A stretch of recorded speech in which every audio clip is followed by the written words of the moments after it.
Hello everyone and welcome to Metro TV. I'm your host Andy Hoig, CEO, publisher of ALH Publications and Metro Magazine. So today we've got a great show. We have Carol Russell, community advocate, doing so many things in the community, her and her family. We also have the Ollie Webb Center talking about their upcoming gala, and Callie Baker from the Omaha Community Foundation talking about Omaha Gives. So don't go away, we will be right back.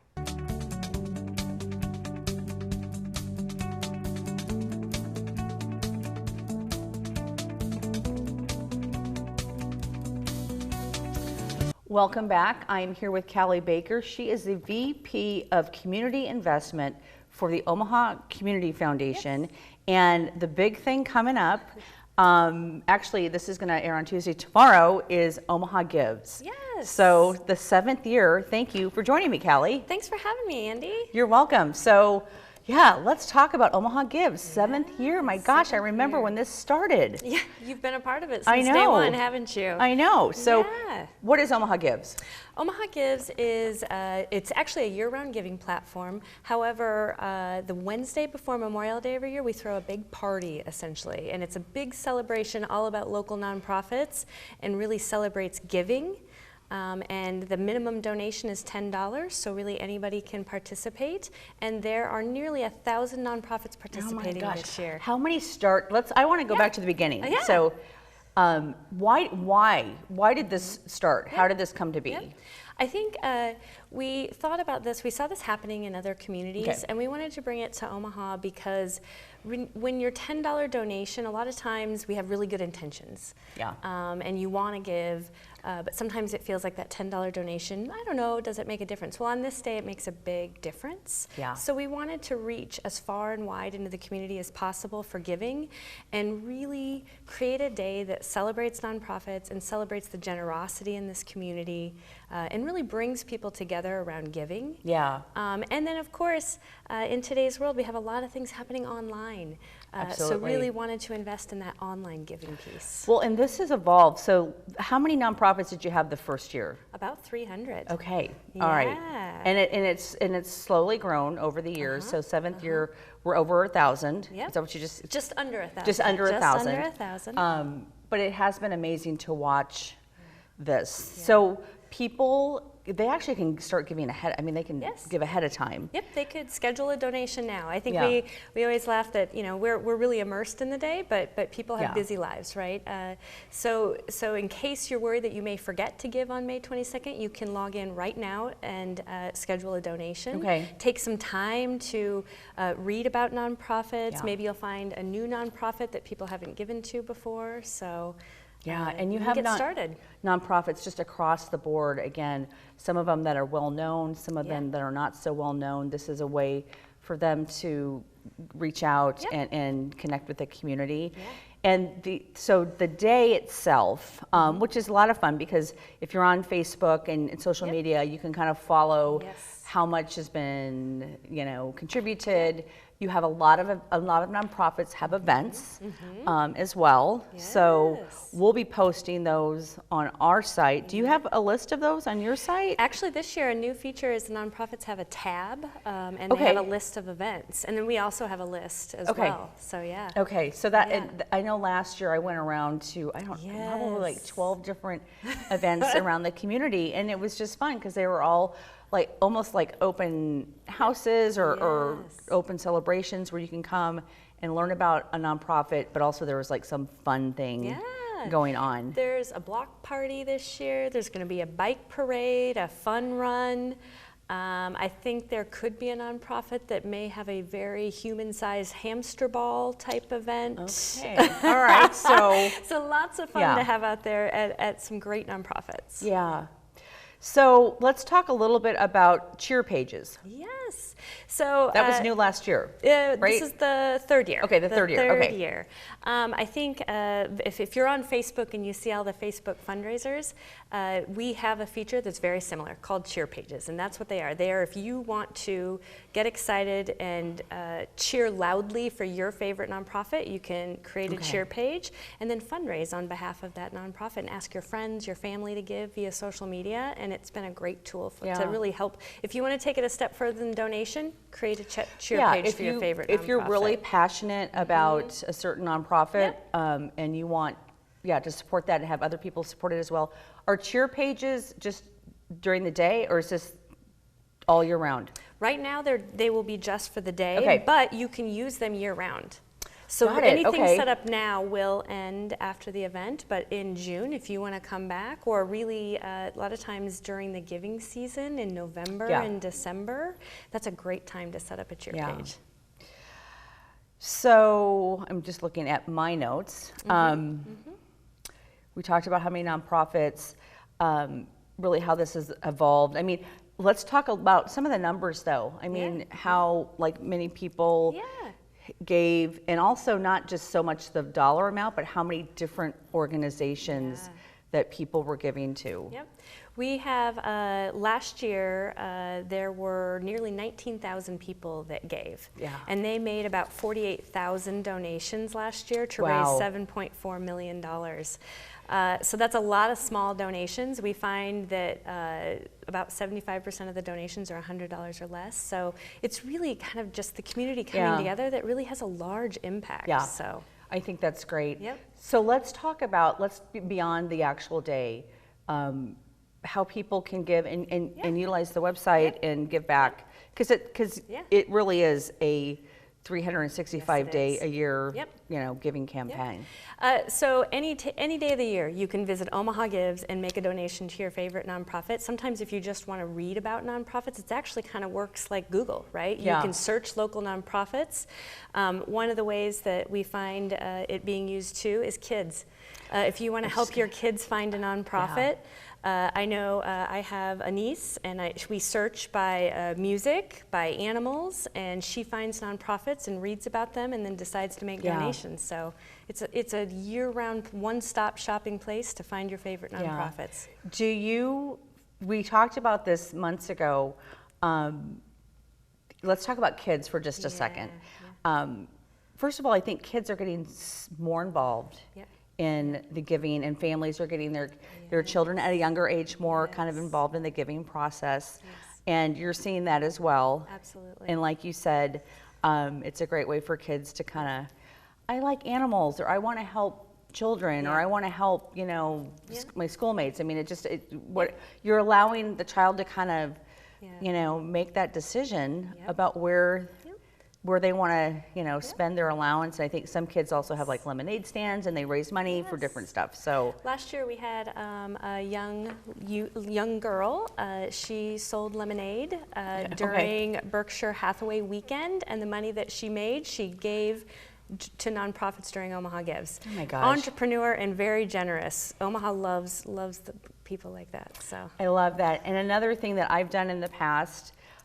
Is I set aside a certain amount of money, whether it's $100, $500 or whatever, and it's just a fun way. I've actually was able to give to some nonprofits I didn't even know existed, and it's just kind of fun, animals or kids or whatever, health related.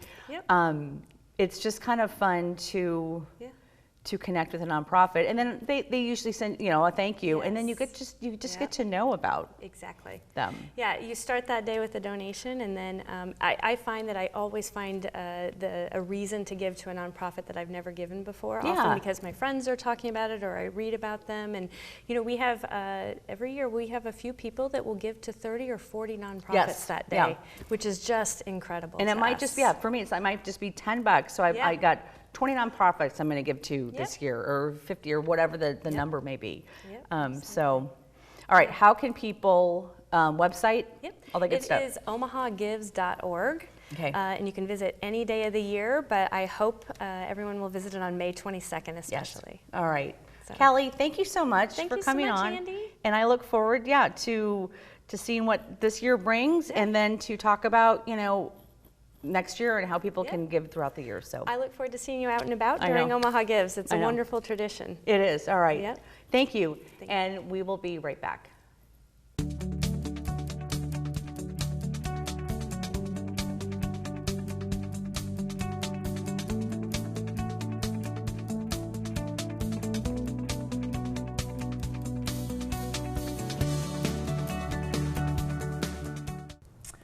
Well, welcome back. I am here with Lori Ackerman, the Executive Director of the Ollie Webb Center, and with Jenny Coley, who I'm going to learn a little bit about you today. Okay. But thank you both for joining me. Thank you. You have a gala coming up, so we're going to talk about that in just a little bit.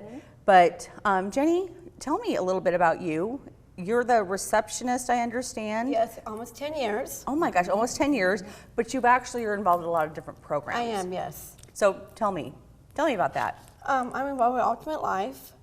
I go to many activities. I also do art imagination. I have been in almost 9 plays. Were you here when we did this? Okay, you weren't. But okay. she was in the production. You were in the production. Okay, that's big stuff. Yeah. She had a lead role. Right, I did. I'm also do educational classes. I also do book club, which I really like. And tell me about the book club. Well, book club is we get together in the community at like a coffee shop. Okay. And the one I'm in is in Papillion with Trish as our felicitator. And we choose the books as a group. So what is the last book? What book are you reading right now? Right now we are reading Liberation. Okay. Are you liking the book? I am, yes. Yeah. What was your favorite book? Do you have a favorite book so far? Huckleberry Finn. Huckleberry Finn, my gosh. Yeah. That's a classic. That is a classic. Yeah. So you guys meet like once a month to talk about the book? Or once Once a week? Once a week. Once a week? Okay. All right. Because I know nothing about this. So thank you. What a great opportunity to get to know you. So the book club and...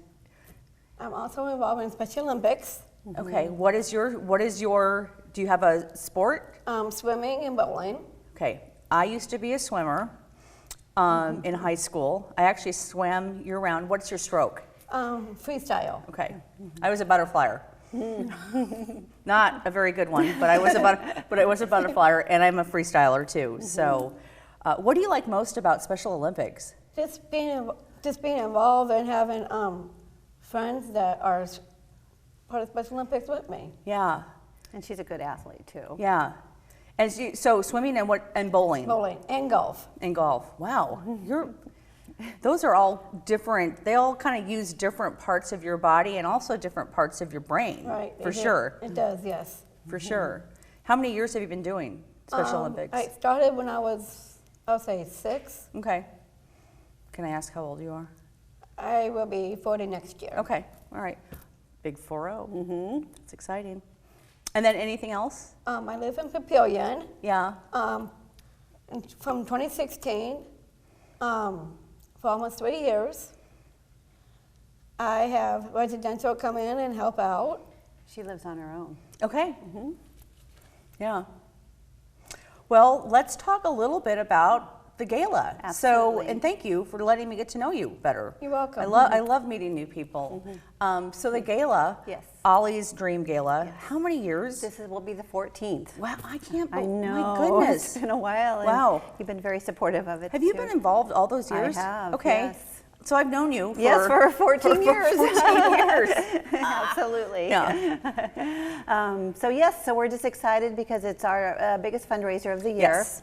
And it helps support all of the kinds of programs, other than obviously Special Olympics, who is another wonderful Yes. organization, and we've even partnered over the years on some activities and programs and so forth. But yes, it supports all the kinds of things that Jenny was talking about that we either don't have enough funding for, or it might be a primary source to support some of the activities. And it's coming up on June 1st. It is, and at the Hilton At downtown. the Hilton, okay. Great location. Yes, very much so, and great crew to work with there, and very nice setup. And it really, as you've seen in the past, Andy, we are very fortunate. We have lots of silent auction items. Yes. So good variety for people to see. It allows us enough space for all of that during the wine tasting portion of the evening. So yeah, walk me through the event. So if I'm buying a ticket, what can I expect? So if you're buying a ticket, so we say it's heavy hors d'oeuvres, but basically come hungry, because you're going to walk away with enough food in your stomach by the end of the night. But partly why we do it that way, it allows people to get up, maybe get a little food, eat a little bit, have a little wine, get back up, up, been on a few things, and just socialize and visit with friends and have a good time that way.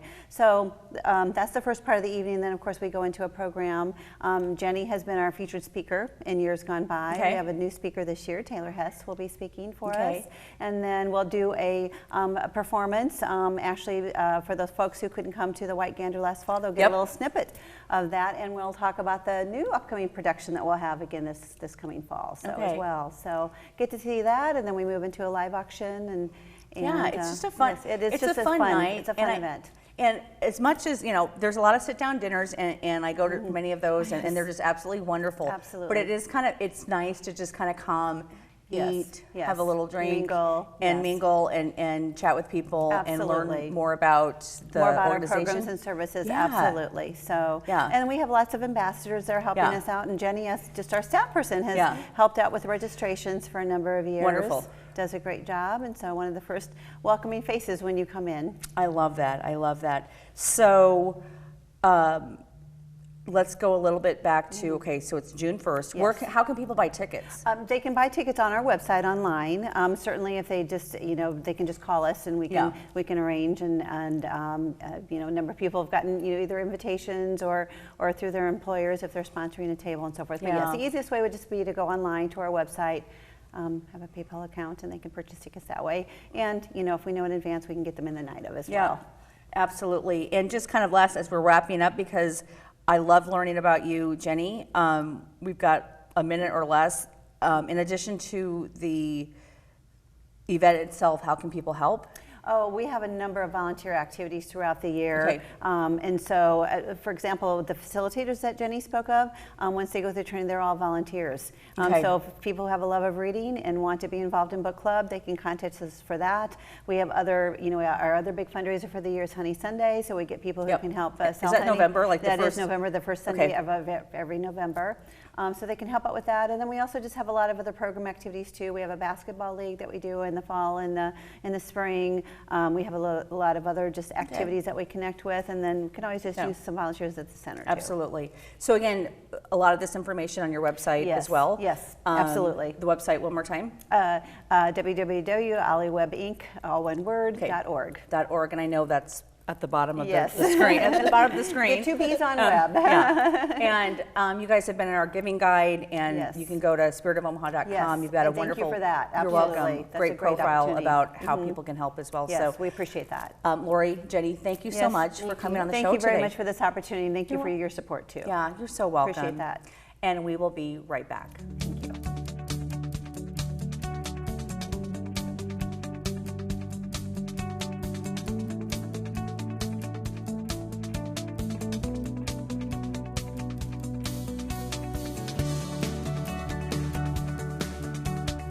Well, welcome back. I'm here with Carol Russell, community advocate, and so much more. So, Carol, thank you for coming on the show. Well, thank you for inviting me. You're welcome. And so we're going to be talking about Nebraska Coalition for Life-Saving Cures. You and your husband, Rick, were just honored at that. And Rick couldn't be here, but we're going to have a great conversation without Rick. Right.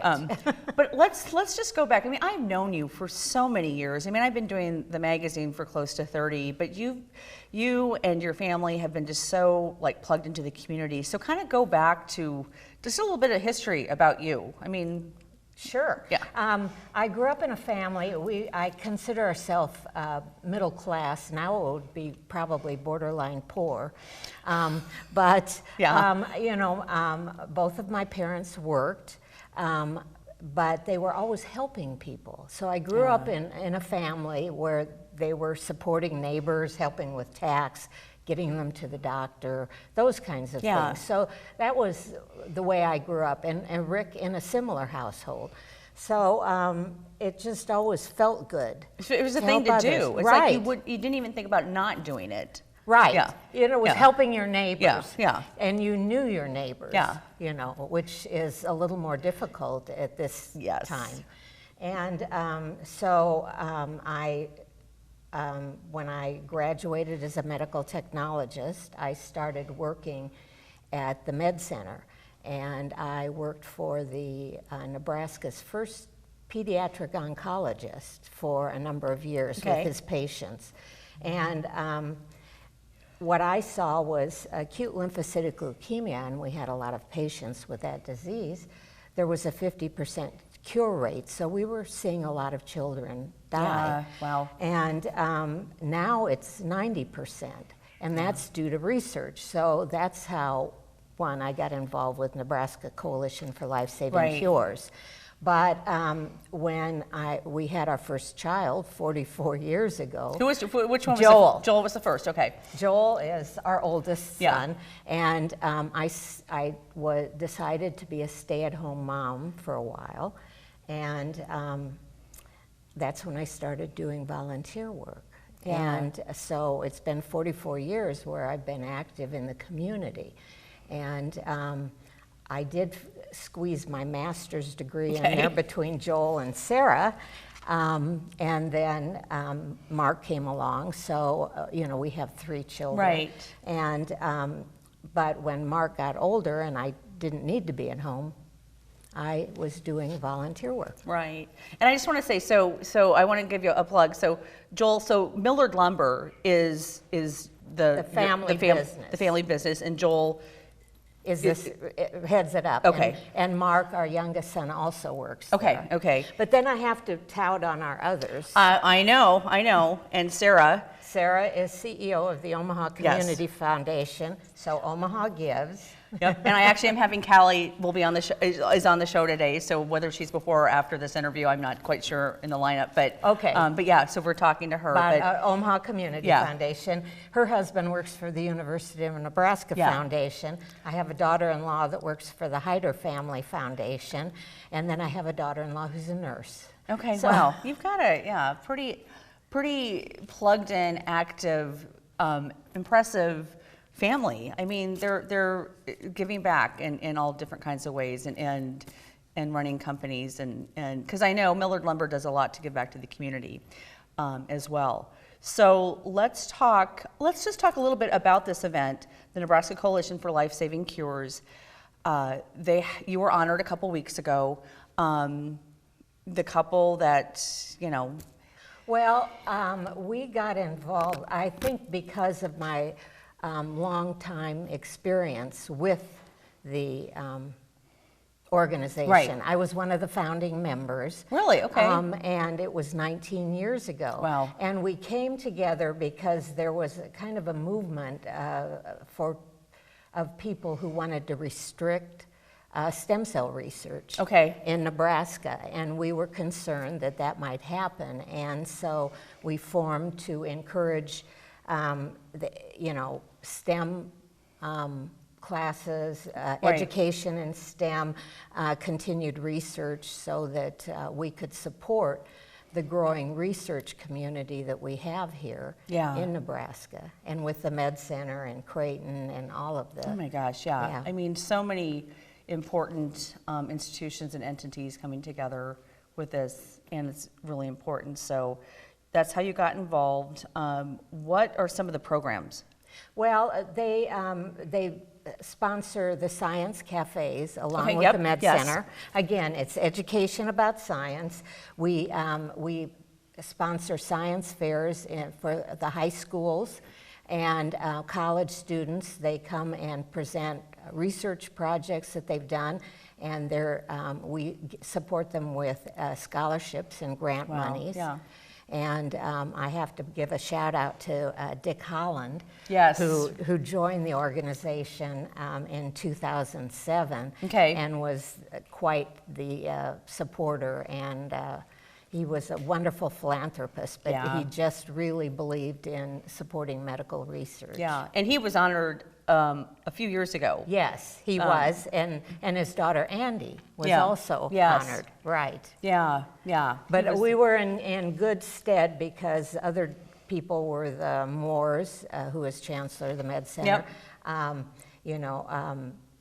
The Jim Armitage, who is a leading lymphoma, internationally known as a lymphoma doctor. Ken Cowan and his wife Allison Freivold, who's head of the Cancer Center. So we felt very privileged that they had asked us to be recognized. Absolutely. So. Well, very deserving as well.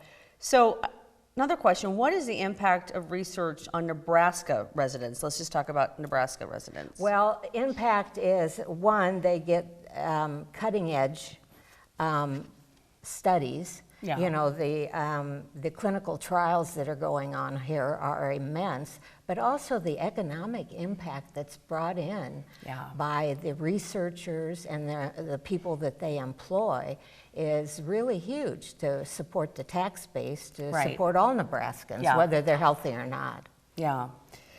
And then lastly, I think you might have, you know, I'm kind of looking at my notes. What is the importance of research on Nebraska in general? Well, again, you know, I think the economic impact is amazing. And right now, when we're struggling with the tax issue and, you know, just having more people here with salaries who are supporting our income is what's important. Well, and again, I look at you and Rick as just such incredible philanthropists and community advocates in the community. What are some other things, just before we you know, round up or close out, what are some other things that are kind of near and dear to your heart?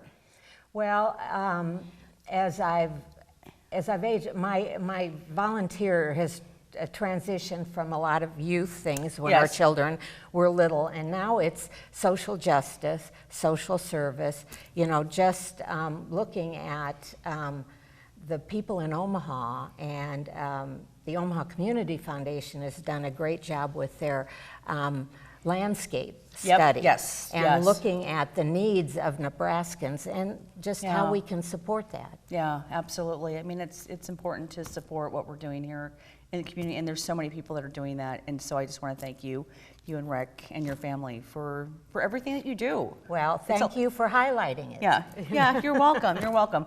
Well, Carol, thanks again, and we will be right back.